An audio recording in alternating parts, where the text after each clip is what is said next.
अनावश्यक भाषण होंगे, ना ही आमतौर से की जाने वाली जो औपचारिकताएं होती हैं वो होंगी। हमें विश्वास है कि ये हद से हद सवा से लेकर 1.5 घंटे के बीच में पूरे हो जाएगा। मैं भी इस आयोजन का सिर्फ परिचय देने के लिए खड़ा हुआ हूँ। अगर मेरी हकलाहट में जो समय खर्च होगा उसको आप लोग न जोड़ें तो 8 मिनट में मैं अपनी बात को ख़त्म करने वाला हूँ। बात यह है कि लोक जतन के बारे में बताना है, और वो ये कि ये मध्य प्रदेश में छपने वाला एक पाक्षिक अखबार है जो पिछली 23 वर्षों से बिना किसी व्यवधान के लगातार छप रहा है, बिना किसी कॉरपोरेट के विज्ञापन के, बिना किसी सरकार के विज्ञापन के। और मज़ेदार बात यह है कि कई बार चुनाव के वक्त लोक जतन ये अभियान भी चलाता है कि फलाने को हराओ, और उसके बाद जो जीत कर आते हैं वो भी कभी विज्ञापन देने की जहमत नहीं उठाते हैं। तो हम कुछ बाय डिफ़ॉल्ट और कुछ बाय डिसीजन पूरी तरीके से बचे हुए हैं। हमारे जो संस्थापक संपादक थे शैलेंद्र शैली जी, जब हमारे पहला अंक छापा था तो उस पहले अंक के संपादकीय में उन्होंने उसका नाम दिया था नई सदी का नया अखबार। उनका ये मानना था कि ये नई सदी की जो आशंकाएं और जो संभावनाएं हैं उनके बारे में जिक्र करते हुए उन्होंने कहा था कि इस वक्त हमें इसमें जो छापना है वो ऐसा छापना है जो लोग के लिए ज़रूरी है लेकिन दूसरे लोग नहीं छाप रहे हैं। कुछ नया होना चाहिए। उनका ये कहना था कि रोजी रोटी के जो ज़रूरी आंदोलन हैं वो होना चाहिए, लेकिन सिर्फ वही नहीं होना चाहिए। समाज में, संस्कृति में, फिल्म में, खेलकूद में और साहित्य में भी जो अपडेट्स हैं वो भी हमारे आम लोग के पास लोक भाषा में जानी चाहिए। उन्होंने कुछ पैरामीटर्स तय किए थे, कुछ नाम तय किए थे जिन्हें हम लोग संपादक मंडल के लोग जानते हैं कि ऐसी भाषा में लिखा जाना चाहिए कि वो जब पढ़े तो उसकी समझ में बात पूरी आ जाए। हमने ये कोशिश की है कि इस रास्ते पर हम लोग चलें। हालांकि ये भी पूरा नहीं हुआ है, लेकिन इसके बाद भी हमारे ये प्रयत्न है कि ये लोक भाषा का अखबार होना चाहिए। हमें कुछ फ़ायदे भी हुए। हम गौरवान्वित हैं कि हमें बहुत ही शानदार स्तंभकार कॉलमिस्ट मिले। व्यंगकार कवि वीरेंद्र जी जो हैं वो पहले अंक से इस अखबार में लगातार लिख रहे हैं और 23वां अंक है। अगर सबसे छोटे अखबार की भी दर से हम उनको भुगतान करते तो वो 2-2.5 लाख रुपए के आसपास होना चाहिए। मेरा ये निवेदन है कि जैन साहब हिसाब में लिख के रखें, एक दिन आएगा जब सारा हिसाब पूरी तरीके से हो जाएगा। हाँ, राजेश जोशी जी हमारे लिए नियमित रूप से लिखते हैं, और मज़ेदार बात यह है कि जब हमने ये तय किया कि राजेश जोशी जी हमारे कॉलमिस्ट होंगे तो हमारे कई शुभचिंतक मित्रों ने आश्चर्य व्यक्त किया कि राजेश नियमित रूप से लिख लेंगे क्या। उन सारे मित्रों की आशंकाओं को गलत ठहराते हुए राजेश जी ने बिल्कुल नियमित रूप से लिखा है। ये भी हमारे लोक जतन के लिए बहुत खुशी की बात है। कथाकार, कवि, चित्रकार और एक्टिविस्ट मनोज कुलकर्णी हमारे स्तंभकार हैं। अनेक वर्षों तक जसविंदर सिंह हमारे संपादक रहे, जिनकी पढ़ाई लिखाई पंजाबी में और गुरुमुखी में हुई है, और उनका संपादन काल कोई छोटा नहीं था, 14-15 साल तक रहा, और आज भी वो नियमित रूप से स्तंभ हमारे लिए लिखते हैं। लंबे समय तक सीताराम येचुरी हमारे स्तंभकार थे। अब उनकी जिम्मेदारियां बढ़ गई हैं तो अब प्रकाश करात जी का स्तंभ जाता है ताकि एक पॉलिटिकल एंगल भी जाए उसमें। संध्या शैली जी का नियमित कॉलम है। हम लोक जतन में कविताएं नहीं छापते, लेकिन विश्व कविता का एक स्तंभ जरूर हम लोगों ने शुरू किया है, जहाँ पर दुनिया भर में लिखी जाने वाली कविता का एक कोई कविता ली जाती है, और मणिमोहन मेहता जी जो हमारे प्रिय कवि हैं वो उसको अनुवाद करके हमारे लिए भेजते हैं। और सबसे बढ़कर हमारे लिए जो खुशी की बात है कि भोपाल और मध्य प्रदेश के हिंदी उर्दू साहित्य के भिश्ती, बावर्ची, पोषक और पालनहार पीर हमारे सज्जाद जहीर राम प्रकाश त्रिपाठी इसके कार्यकारी संपादक हैं। लोक जतन सम्मान दिए जाने की शुरुआत हम लोगों ने पिछले 4 वर्षों से शुरू की। इसे लोक जतन के संस्थापक संपादक शैलेंद्र शैली जी के जन्मदिन पर दिया जाता है। अभी तक हमने ये कोशिश की थी कि हम ऐसे पत्रकारों को सम्मानित करें जो सचमुच की पत्रकारिता करते हैं, जो भारतीय पत्रकारिता के आज तक के, अब तक के सबसे दुस्समय में भी सच बोलने और सच्चाई दिखाने का दुस्साहस कर रहे हैं। अभी तक हमने डॉक्टर राम विद्रोही ग्वालियर, कमल शुक्ला बस्तर, लज्जा शंकर हरदैनिया जी भोपाल को लोक जतन सम्मान से सम्मानित किया है। इस बार ये सम्मान युवा पत्रकार अनुराग द्वारी को उनकी खोजी, निर्भीक, मैदानी और अपने ही तेवर की वाली पत्रकारिता के लिए दिया जा रहा है। अनुराग अभी एनडीटीवी के मध्य प्रदेश के ब्यूरो चीफ हैं, हालांकि वो दूसरे भी प्रदेशों में पहुंचते हैं, लेकिन वे अत्यंत सीमित साधनों के बावजूद वहाँ तक पहुँच जाते हैं जहाँ सड़क, पानी, बिजली, डॉक्टर, राशन और कानून भी नहीं पहुँचा पाता। वहाँ पर अनुराग द्वारी की मौजूदगी आप लोगों को दिखती है। उनकी खास बात यह है कि वो कोराम के बीच में छुपे हुए मौन को ढूंढ लाते हैं। ये आज की पत्रकारिता की सबसे बड़ी आवश्यकता है। और अगर हम भोपाल के एक मशहूर शायर फजल ताबिश साहब के शेर में कहें तो कतरा कतरा उधेड़ कर देखो रोशनी किस जगह से काली है। वो उस चमकती हुई रोशनी में जो काली अंश हैं उनको ढूंढ कर लाते हैं और इसीलिए वो हम सबके बहुत प्रिय पत्रकार हैं। और ये जो बात अनुराग द्वारी को बाकी और लोगों से कुछ और अलग करती है वो ये है कि वो बिना किसी आभा मंडल को ओढ़े, स्वर में बिना कोई आरोह अवरोह लाए, बिना सप्तम स्वर में जाए, बिना अपने व्यूज़ का छौंक और बघार लगाए न्यूज़ को जिस सहजता के साथ कहते हैं वो इतनी असहज कर जाती है कि सीधे ठिकाने पर पहुंचाती है। ये एक विरली पत्रकारिता है और लोक जतन गौरवान्वित महसूस करता है कि अनुराग द्वारी जी ने हमारे सम्मान को स्वीकार किया। लोक जतन उन्हें सम्मान करते हुए खुद को सम्मानित महसूस करता है। कुछ शब्द कठिन बात के लिए और वो लोक जतन के संस्थापक शैलेंद्र शैली के लिए। हम में से बहुत सारे लोग हैं जो उनको एक राजनीतिक कार्यकर्ता के रूप में जानते हैं, लेकिन वो राजनीतिक कार्यकर्ता होने के अलावा भी बहुत कुछ थे। वो एक साथ अनेक थे। वो कवि थे, वो लेखक थे, वो पत्रकार थे, वो संपादक थे, वो चित्रकार थे, अपने समय के सबसे स्वीकार्य और लोकप्रिय छात्र नेता थे, अमोघ वक्ता थे। ये शब्द इसी हॉल में या बगल वाले हॉल में जीपी देशपांडे ने इस्तेमाल किया था। इसी के साथ वे अनेक बड़े और ऐतिहासिक मजदूर, किसान, छात्र विवाह, महिला आंदोलनों तथा संघर्षों के नायक थे, संगठनकर्ता थे। 15 वर्ष की उम्र में वो एसएफआई में शामिल हुए थे और धूमकेतु की तरह अपनी योग्यता और कुर्बानी की दम पर एकदम शीर्ष पर पहुंचे थे। वे एसएफआई की केंद्रीय समिति के सबसे युवा सदस्य बने। कॉमरेड सीताराम येचुरी की अध्यक्षता के समय एसएफआई के राष्ट्रीय पदाधिकारी रहे। मध्य प्रदेश के मजदूर किसान आंदोलन के अग्रणी नेता रहे। वे सबसे युवा सीपीआईएम के राज्य सचिव थे और उसकी केंद्रीय समिति के भी सबसे युवा सदस्य थे। वो भी उस जमाने में जब ईएमएस नंबूदरी-पाद, ज्योति बसु, सुरजीत सहित भारत के वामपंथी आंदोलन के शीर्ष नवग्रह उसमें मौजूद थे। वे चुंबकीय व्यक्तित्व थे। ये उनका व्यक्तित्व था कि वे अपने पितामहों के समतुल्य सुधीर मुखर्जी साहब, यमुना प्रसाद शास्त्री जी जैसे असाधारण जननेताओं को भी अपनी उस पार्टी की ओर जोड़ पाए थे जो मध्य प्रदेश में कोई बहुत बड़ी राजनीतिक शक्ति नहीं थी। वे आपातकाल में उस समय मीसा की पूरी अवधि में 19 महीने तक जेल में रहे थे जब वे पूरे 18 वर्ष के भी नहीं हुए थे। उनकी बीएससी जेल में ही पूरी हुई थी। हालांकि बाद में एमएससी में वे गोल्ड मेडलिस्ट रहे।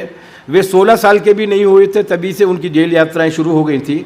करीब 2.5 वर्ष तक वो जेल में रहे और जेल में उनकी जो ख़ास बात थी कि जेल में उन्होंने सिर्फ उस विचारधारा को जिसे वो मानते थे उसे ही नहीं पढ़ा, बल्कि सारे धर्म ग्रंथों का, जितने भी धर्म मौजूद हैं इस धरती पर, उनका बाकायदा अध्ययन किया। 3 भाषाएं बांग्ला, अंग्रेजी और उर्दू सीखी। वो प्रेम से पगे हुए व्यक्ति थे। जेल में रहते हुए भी बाकी अपराधी के नाम पर जो लोग जेल में बंद रहते थे उन कैदियों की कहानियाँ लिखना, उनकी बेटियों की शादी के लिए कविताएं लिखना और चिट्ठियाँ लिखना, ये सब किया। और जेल में उन्होंने गिलहरी, कबूतर और तोते भी पाले। उनकी जीवन संगिनी संध्या जी वैचारिक सहधर्मिणी भी हैं और अन्य राजनीतिक दायित्वों के साथ साथ इस लोक जतन की प्रकाशिका भी हैं। अक्सर हमें पैसे की कमी पड़ती है तो हम सारी जिम्मेदारी मालिक पर डाल देते हैं कि मालिक जाने, हम लोगों की जिम्मेदारी नहीं। मुझे उम्मीद है कि ये वो सब बना रहेगा। पिछले 20 साल से लगातार पूरे पखवाड़े हम इस तरीके के व्याख्यान करते हैं। आज भारत में मीडिया की मौजूदा हालत, उसके कारण तथा समाधान पर व्याख्यान देने के लिए सीमा चिश्ती हमारे बीच में। हमने उनके मेडन नाम का इस्तेमाल किया है, सीमा चिश्ती। उसकी वजह है मनु की जो पुरुष सत्तात्मक बंधन है उसको तोड़ने के लिए जिद जरूरी है और ये एवे ही नहीं जाएगा। ये बड़ा कट्टर बैठा हुआ है हमारे घर में। भोपाल की हमारी एक युवा पत्रकार है जिसने अपने नाम में ही तब्दीली कर दी और सब कुछ हटा के अपने, और अब वो घुस रही है। उसका नाम है शिफाली। एक दिन मैंने पूछा कि वो पूछ का गई तो बोले मैं शिफाली हूँ। उसी तरीके से मुझे लगता है कि कई बार हमें असर्टिव करना पड़ेगा और इसीलिए सीमा जो हैं वो अपने आप में खुद एक ऐसी शख्सियत हैं जिनका कोई पैरेलल नहीं हो सकता। इसलिए नहीं कह रहा कि वो मंच पर बैठी हुई हैं, मुझसे आज पहली बार मुलाकात हुई है, लेकिन वो अपने आप में एक ऐसी शख्सियत हैं जिन्होंने पत्रकारिता की पौरुषीय दुनिया में वो ऐसी महिला पत्रकार और संपादिका है जिसने अपना मुकाम खुद हासिल किया, जिन्होंने जो उन विरले पत्रकारों में से हैं जिन्होंने साधिकार प्रिंट और विजुअल मीडिया में अपनी छाप छोड़ी और ऐसा करते हुए अपनी वर्तनी खुद गढ़ी, अपना अंदाज खुद विकसित किया और मनु के देश में पुरुषों की बपौती बन गए संपादक के पद पर उनका वर्चस्व और एकाधिकार तोड़ा और 10-10, 12-12, 15-15 वर्षों तक बड़ी कामयाब एजेंसियों की वो संपादिका रही, इंडियन एक्सप्रेस में रही, बीबीसी की संपादिका रही, इसी के साथ साथ बाकी भी रही, बहुत सारी किताबें भी उन्होंने लिखी है।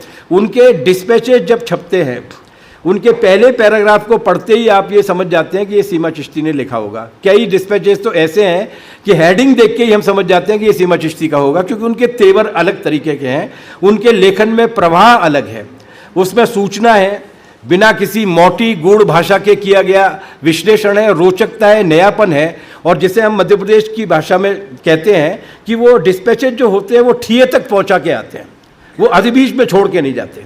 इसलिए उनकी अंग्रेजी जितनी मौलिक है, हिंदुस्तानी भाषा में भी वो उतनी ही सिद्धस्त है। और आज सुबह से मैं ये कह रहा हूँ कि हमारे भोपाल की भी अपनी खुद की एक भाषा है, बोली है, तलफ़ुज़ है और उसके एक तेवर हैं। उन तेवरों वाले शहर में उनका हार्दिक स्वागत है। हम बहुत गौरवान्वित हैं, बिल्कुल आखिरी में हूँ मैं, हम बहुत गौरवान्वित हैं कि आज की समारोह की अध्यक्षता के लिए हमारे साथ देशबंधु के संपादक और मध्य प्रदेश हिंदी साहित्य सम्मेलन के अध्यक्ष पलाश सुरजन जी है।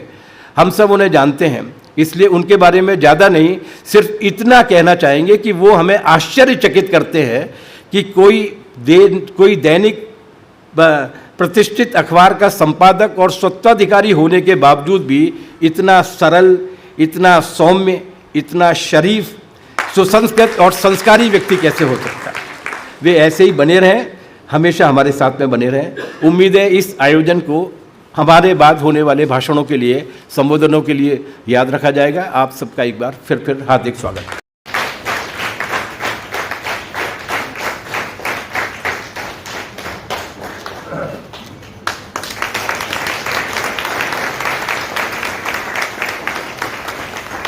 शुक्रिया।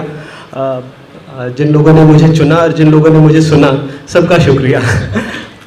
सीमा जी आई है तो मैं भी सौभाग्यशाली हूँ कि ज़्यादा वक्त उनको देकर उनको सुनना चाहूँगा, क्योंकि जब हम पढ़ते थे तो हमने यही पढ़ा था कि आप अच्छे कम्युनिकेटर तभी होते हैं जब आप एक पैसिव लिसनर होते हैं।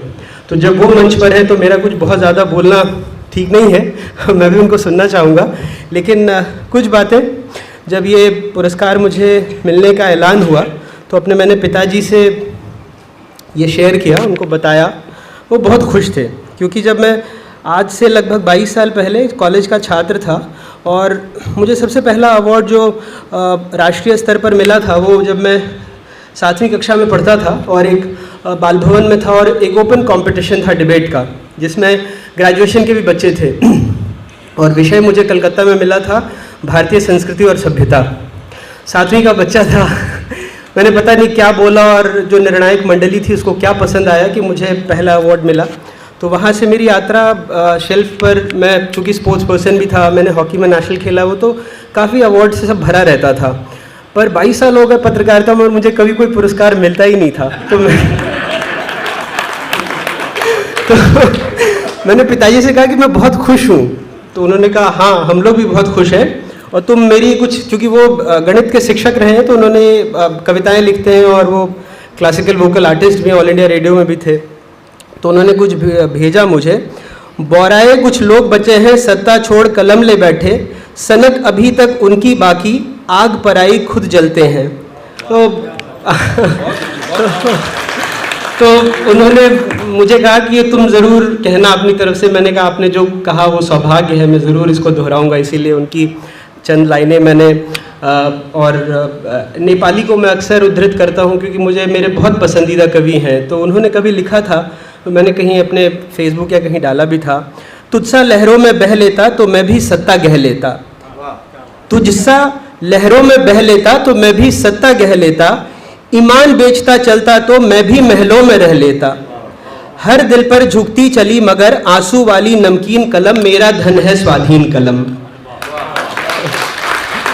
तो कुछ इसी सोच के साथ लगभग 22 साल पहले जो मेरे संपादक जी थे, जब मैंने छोटे अखबारों में और ऑल इंडिया रेडियो में 1 साल काम किया, तो मधुकर सर मेरे संपादक थे और मैं आज भी उन्हीं को संपादक मानता हूँ पीटीआई भाषा में मेरे, क्योंकि वो मेरे लिए पिता तुल्य हैं। आज भी जब वो सामने रहते हैं तो मैं कुछ बोल नहीं पाता हूँ, मैं थोड़ा हकलाने लगता हूँ।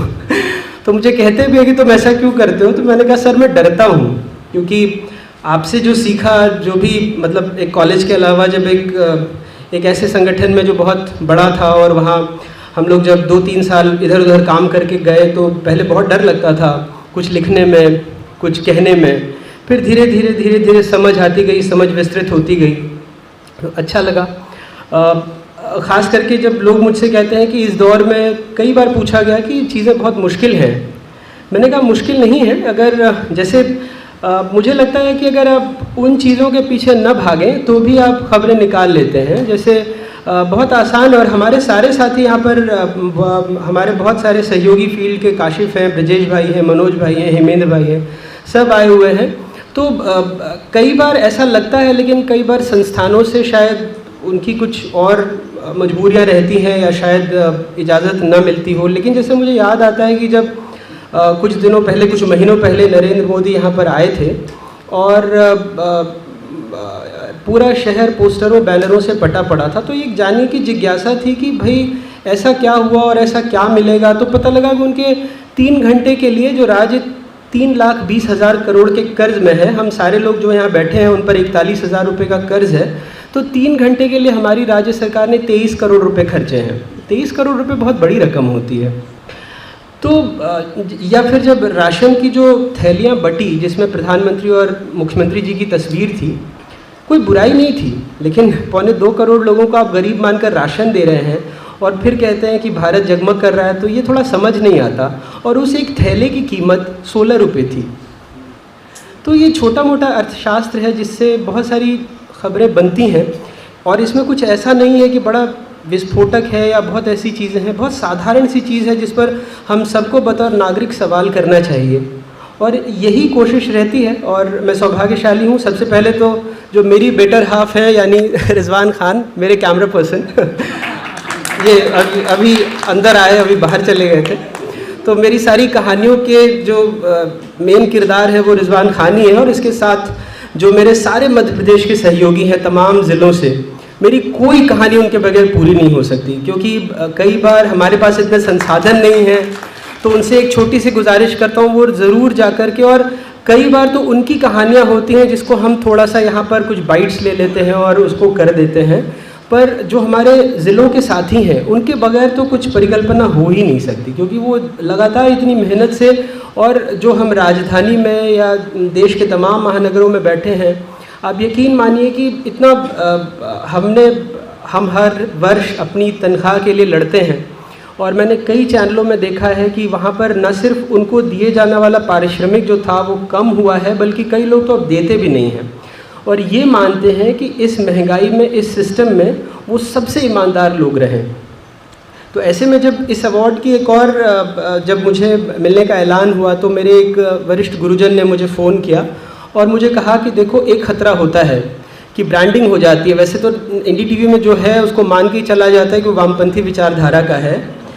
तो मैंने उनसे कहा कि सर, पहली बात तो जैसे हबीब जालिब ने एक बार कहा था कि मैं मौका परस्त नहीं हूँ, उनके किसी साथी ने कहा था, और दूसरी बात है जो जनवादी है, जो लोगों की बात करता है, अगर उसका मतलब वामपंथी होना है तो उसको होने में कोई गुरेज नहीं। तो अगर जो लोगों की बात कर रहा है, अगर उसका अभिप्राय यही माना जा रहा है तो फिर ठीक है, मतलब उसमें कोई अगर ऐसा लेबल लगाकर, लेकिन कम से कम उन चीज़ों से तो अच्छा है कि जो तमाम औद्योगिक घराने, कॉरपोरेट हाउसेस बड़े बड़े अवार्ड्स देते हैं, और उस मंच से उस अवार्ड को बहुत बड़ा माना जाता है, लेकिन वहाँ पर ऐसे लोग भी सम्मानित होते हैं जो उगाही के लिए तिहाड़ जेल चले जाते हैं।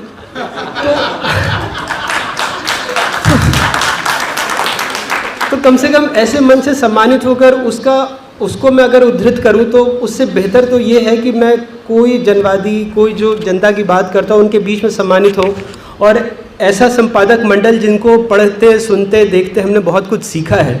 तो ये मेरे लिए, मेरे खुद के लिए एक बहुत बड़ा माइलस्टोन है जो मुझे यहाँ सम्मानित किया गया। बस अब मैं ज़्यादा वक्त नहीं लूँगा क्योंकि मुझे भी सीमा जी को सुनना है। जाते जाते बस मैं हबीब जालिब को फिर एक बार गुनगुनाना चाहूँगा 2 लाइनें उनकी। मैं कई बार, अब 2 बार कोरोना के बाद बहुत सारी चीज़ें भूल जाता हूँ। आपका जो है ना कार्यक्रम हुआ था उसको मैं सुना हो। अच्छा, ठीक है सर, वही सुना देता हूँ फिर।